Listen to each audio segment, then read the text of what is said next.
Estamos en nuestro programa Tantas Canciones Buenas, escuchando mucha música que nos encanta y vamos a seguir en eso también. En 2024, Marcelo Tutín nos entregó su disco A la hora de mi muerte, una experiencia de introspección filosófica casi, diría, donde los estímulos musicales se sienten como también parte de ese lenguaje de búsqueda al que nos invita el artista para dejarnos llevar, dejarnos caer por este gran trance musical. Necesario a veces también, tengo que decirlo. Le vamos a dar la bienvenida a quienes nos escuchan, obviamente, por Radio UNIAC, a que nos ayuden también ahí a comentar, por cierto, de la música de Marcelo, aquí ya en nuestro estudio. Bienvenido a Tantas Canciones Buenas. ¿Cómo estás? Muchísimas gracias por la invitación, todo súper bien. Feliz de estar aquí en tu programa, Muriel, y llegarle al público para que conozca mi trabajo, que ya tenemos un rato haciendo, ¿no? Sí, harto rato, diría yo. Estamos hablando, yo mencioné el disco del año pasado, pero... No me digas viejo, por favor. Mira, yo creo que estamos en el mismo carro, así que no nos lastimemos. Somos contemporáneos. Totalmente, querido. Oye, ¿pronunció bien tu apellido? ¿Cómo mira, se dice? En francés supuestamente es Tutin. ¿Pero cómo le decís tú? Yo le digo Toutin. Toutin. Sí. Ya. Así en español normal. Como se escribe suena. Sin tanto glamour. Porque el francés es más glamoroso. Yo creo que no le hacemos mal aquí a la lengua. Oye, Marcelo, me encanta porque nunca habíamos tenido la posibilidad de conversar. Yo nunca te había entrevistado antes, pero me parece muy bueno poder encontrarnos en este espacio de nuestra radio para poder hablar de tus procesos musicales, de tu trayectoria. Y por cierto, del disco del año pasado, que va a ser como bien protagónico en esta conversación, porque evidentemente es algo que está ahí. No quiero decir, a lo mejor suena mal decir un disco nuevo, pero lo es de alguna manera, sí, ¿no? Sí, igual sí está aquí como reciente. Y yo lo sentí muy un trance, además. Okay. Me pasa que quiero preguntarte muchas cosas, pero partir como con eso, ¿no? ¿Cómo fue para ti la creación y este proceso con el disco? Mira, a diferencia de los dos primeros discos que hice en mi etapa en solitario, fue un disco que durante la pandemia empecé a componer y a crear temas en casa. Uh-huh. Fue un disco que lo empecé grabando en casa como maquetas y en ese periodo de tiempo, y posteriormente lo terminé entre Venezuela y Estados Unidos con amigos músicos que están en diferentes lugares. Y sí es un disco muy introspectivo a mi modo de ver. Es un álbum que, digamos, se enmarca conceptualmente lo que es mente, cuerpo, alma, espacio y tiempo. Ese es un poco digamos, la línea conceptual que hay a lo largo del disco, ¿no? Fue un periodo bastante, como te digo, introspectivo la pandemia, yo creo que para todo el mundo. El hecho de encerrarse y estar con poco contacto social y muy metido en uno mismo, no estar distraído con el día a día, claro, nos hace sumergirnos en nuestro interior y bueno, y quizás afloran cosas allí que son, que uno empieza a aflorar de algún modo, ¿no? Claro. Pero tú, y ahí disculpa la interrupción, por favor sigue también con ese relato, pero para alimentar un poquito eso, ¿eres más bien introspectivo o eres Bastante. un ser muy social? No, yo creo que soy social, no soy extremadamente social, pero sí soy una persona que me gusta la soledad. Yeah. O sea, la disfruto mi espacio, mis tiempos y mis momentos de introspección. En ese proceso también descubrí la meditación. Y este álbum invita un poco a eso, ¿no? A justamente a ese proceso de meditación, a ese lado espiritual, no religioso, sino espiritual que todos tenemos. Y un poco va en esa vía, ¿no? Hay temas que...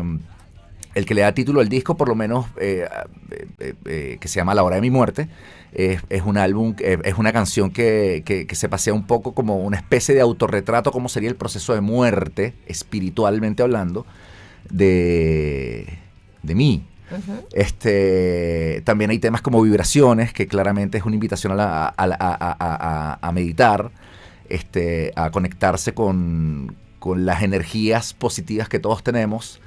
con las que de repente a veces hay que equilibrarse.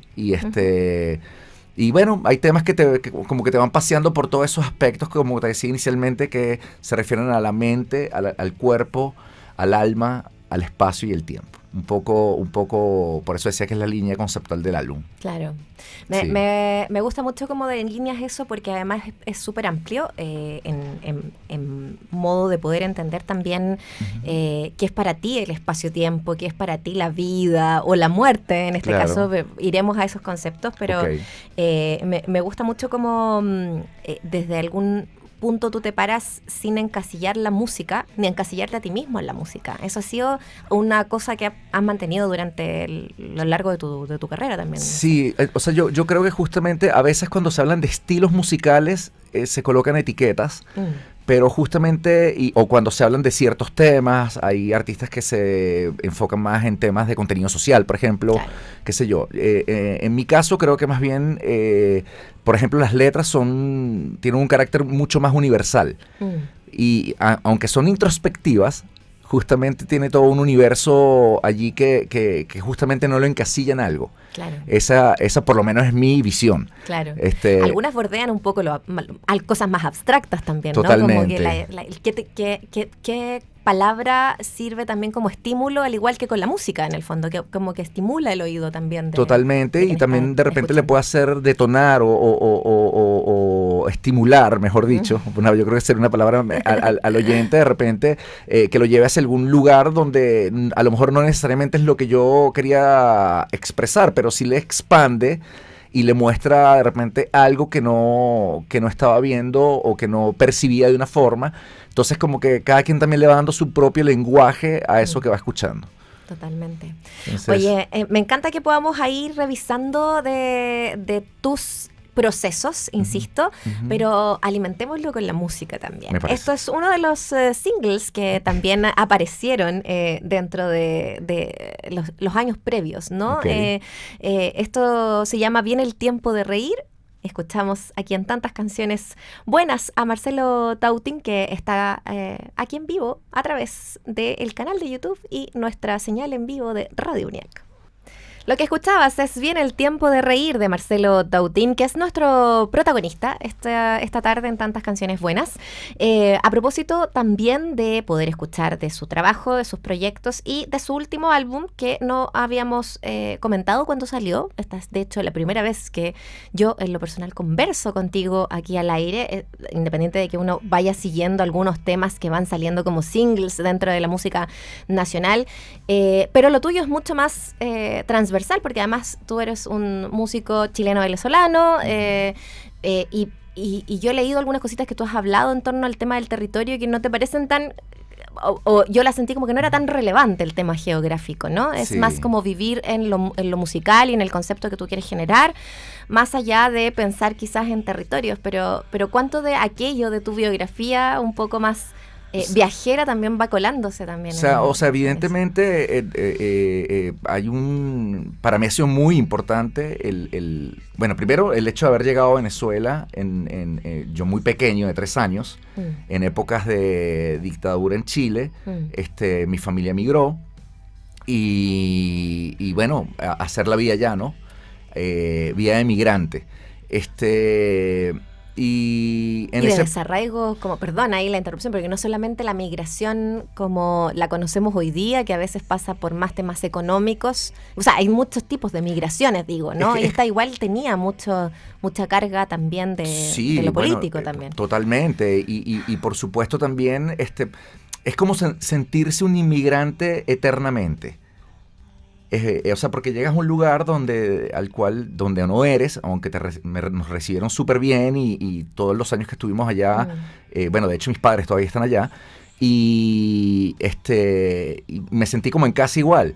Pero ahora que estoy en Chile, donde tengo mucho de lo otro, de esa cultura, y estoy en mi país con plenos derechos políticos y con todo lo que implica ser chileno, igual de algún modo te sientes como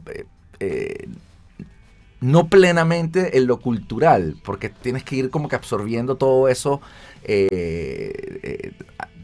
conectándote con esa raíz de vuelta, claro, ¿no?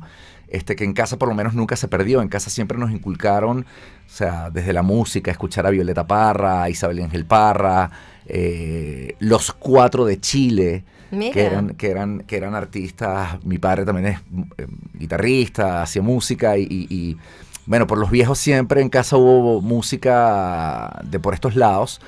Y se mantuvieron tradiciones en lo gastronómico, en la comida, qué sé yo, en fechas patrias, por ejemplo, ese tipo de cosas, ¿no?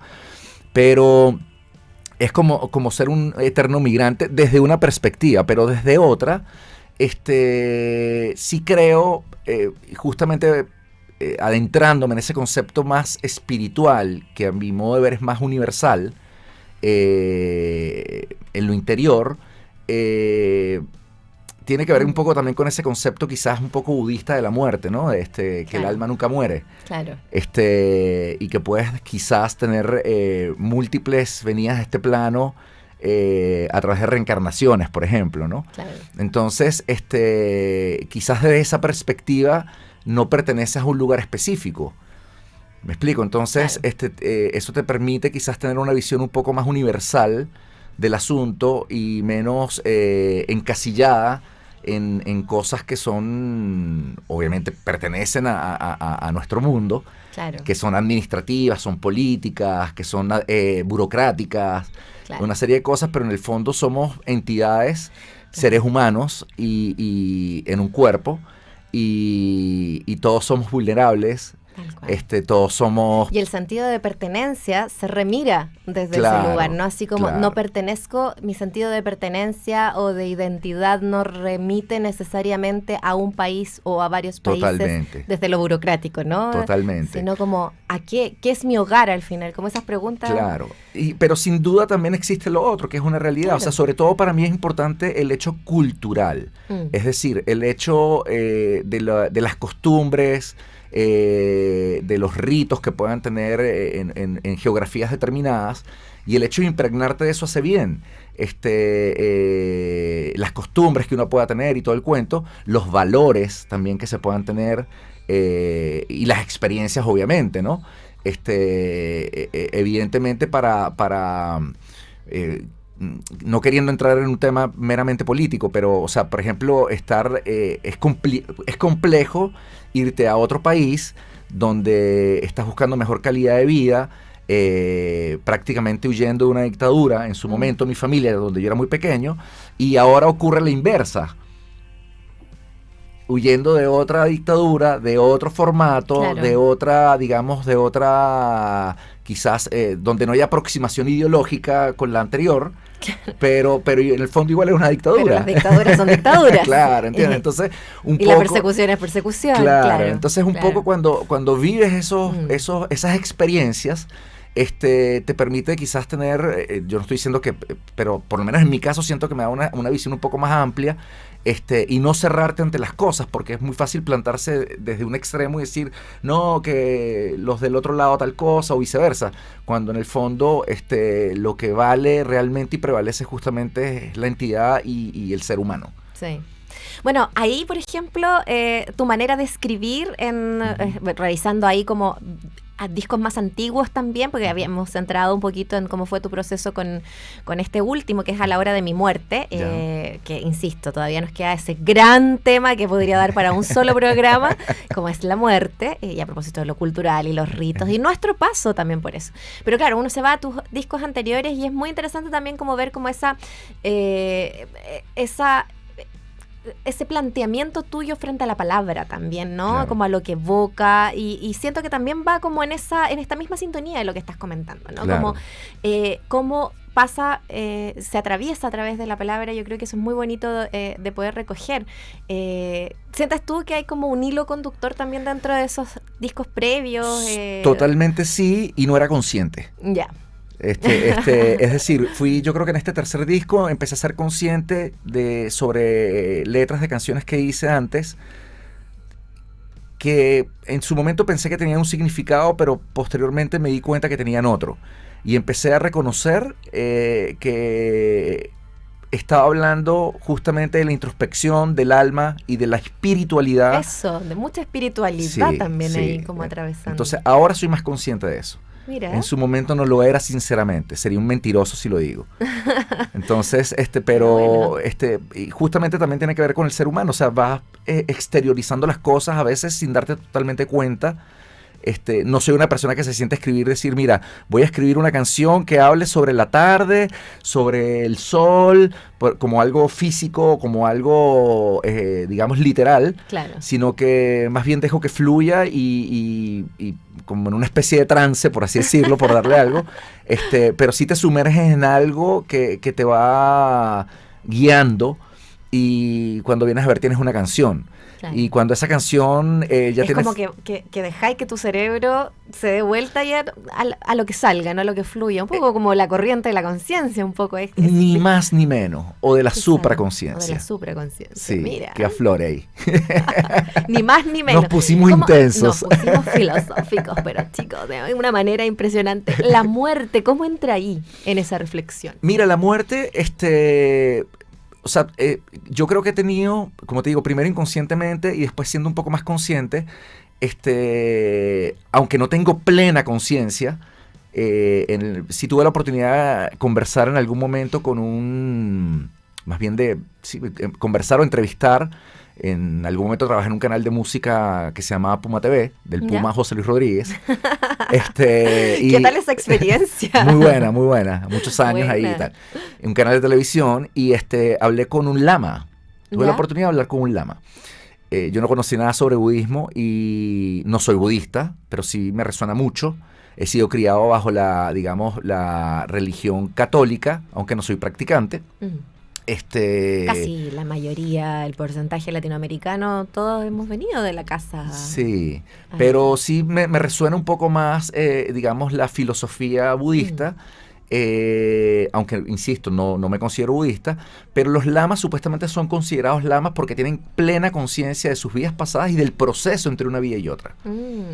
Entonces, cuando escuché eso, y leí algo del libro tibetano de los muertos y todo el cuento, tuve un poquito más de conciencia sobre el tema de la muerte desde una postura menos occidental, que donde de repente en el mundo occidental le tenemos mucho temor a la muerte, muchos miedos, y no lo entendemos como un proceso natural que todos vamos a experimentar.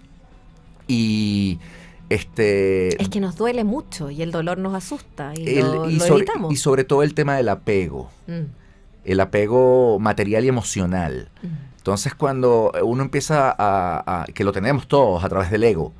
Entonces cuando uno empieza a tener un poco más de conciencia y trabaja un poquito eso, o intenta, uno trata un poco de desapegarse o dejar que las cosas tomen su curso natural en ese sentido, no forzarlas. Y creo que el proceso de la muerte es algo inevitable. Es parte justamente del proceso de la vida espiritual, a mi modo de ver. Entonces, donde probablemente podamos tener muchas reencarnaciones hasta que tu alma trascienda definitivamente, logre, creo que se llama el nirvana.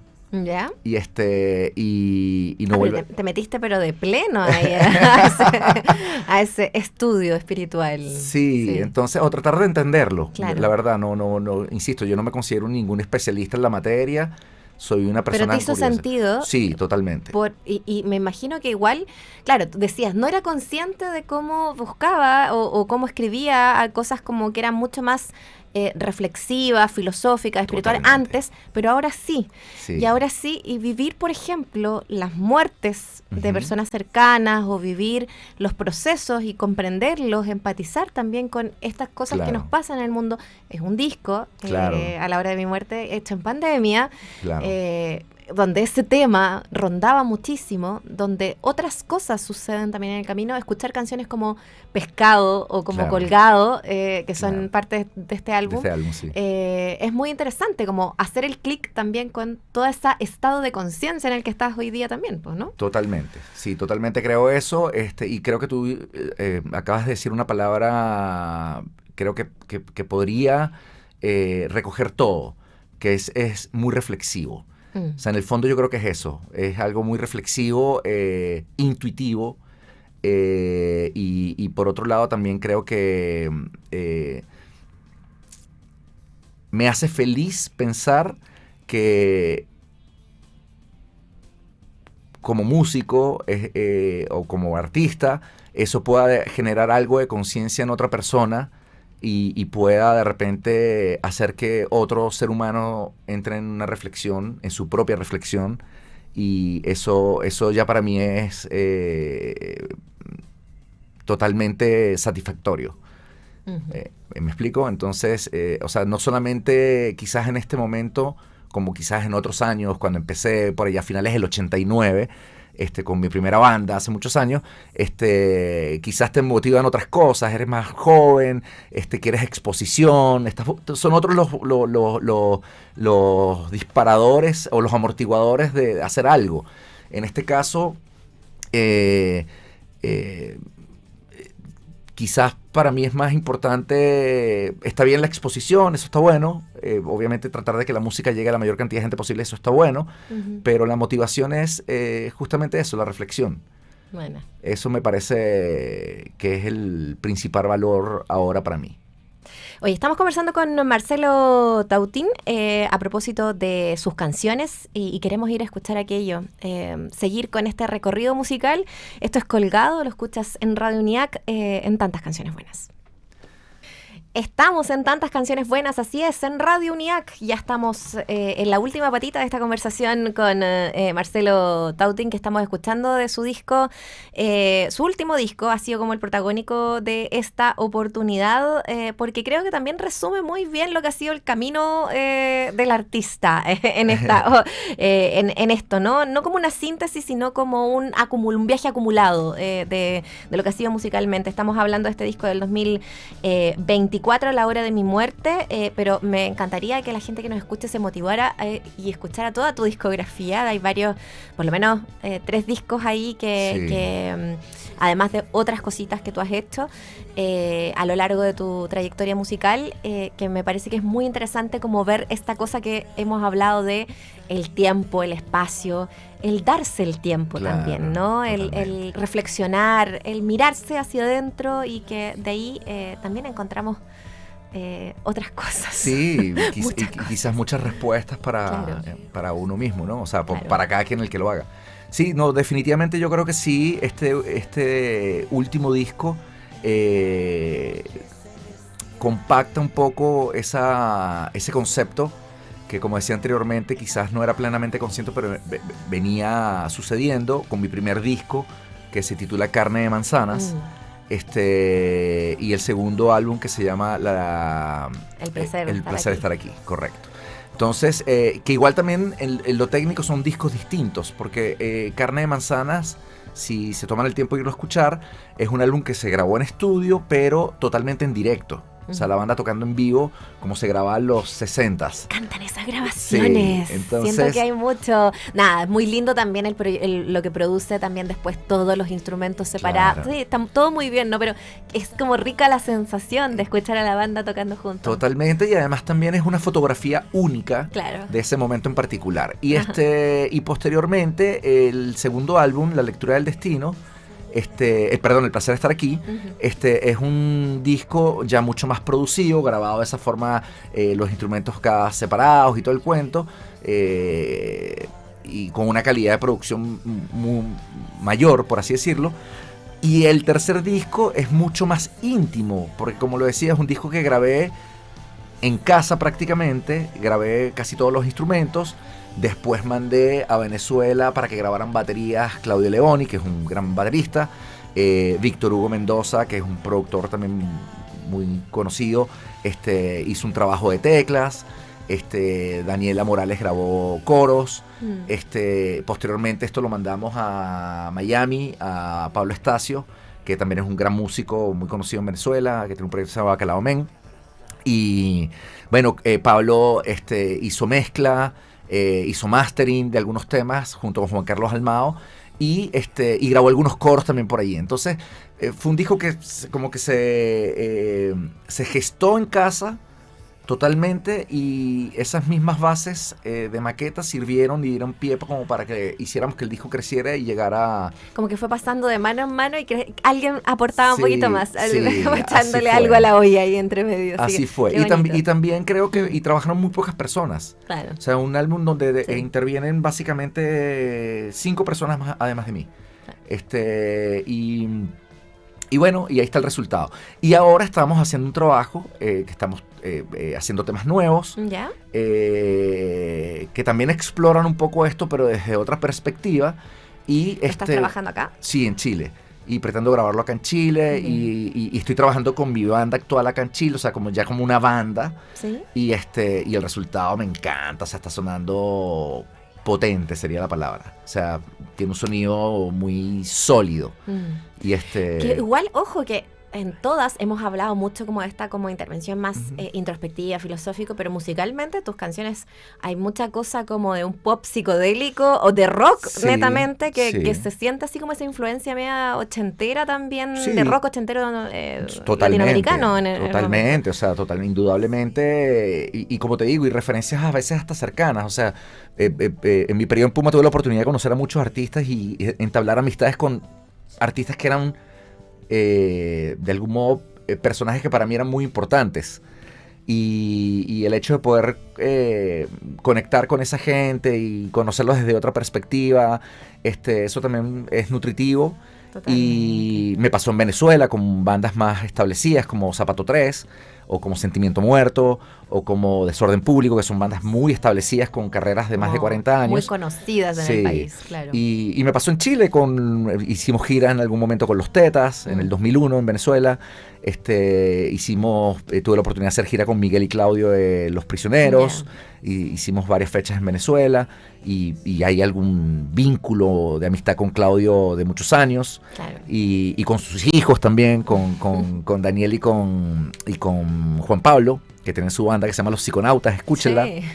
Y entonces, bueno, yo creo que uno va recogiendo todas esas experiencias y nada, van quedando plasmadas. Como te decía, ahora en Chile, sí quiero tener esta experiencia acá con mi banda, o sea, no con mi banda en el sentido de que es mi banda, sino con el grupo que tenemos. Claro. Con el grupo que tenemos. Que lleva mi nombre, pero somos una banda, pues, donde todos estamos haciendo aportes desde su instrumento. Total. Entonces estamos también dándole una vuelta distinta a cómo venía siendo los discos anteriores. Sí.